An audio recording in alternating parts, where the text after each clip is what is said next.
रावण रावण म्हणलं की आपल्या डोळ्यासमोर येतो 10 तोंडाचा, सीतेचं अपहरण करणारा अघोरी वाईट असा।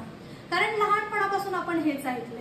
पण रावण खरंच इतका वाईट होता का? रावणाला खरंच 10 तोंड होती का? सीतेला पळवून नेण्यामागचं नेमकं कारण काय? रावण असुर होता की ब्राह्मण? असे बरेच प्रश्न माझ्या मनात होते आणि याची विज्ञाननिष्ठ उत्तर मला रावण ही कादंबरी वाचून मिळाली।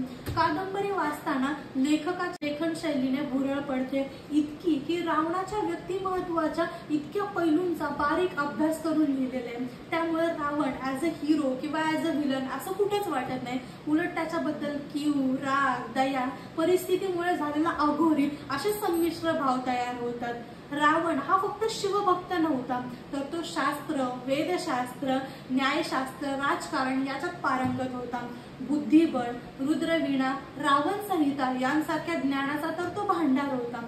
रावण, त्याचं ज्ञान आणि त्याने केलेल्या चुका यातून आपण काय शिकलो यावर पुनर्विचार करायला ही कादंबरी लावते। जगाला माहिती असलेल्या रामायणातील रावण हा 10 ते 15% हे या कादंबरीतून कळतं। यातून लेखकाची लेखन शैली, कल्पकता याचा खरंच अभिमान वाटतो। मी तरी सांगेल की तुम्ही ही कादंबरी नक्की वाचा आणि या कादंबरीतील छोट्या छोट्या पार्ट्सवरच्या रील्स तुम्हाला पाहायला आवडतील का? मला कमेंट्समध्ये नक्की सांगा।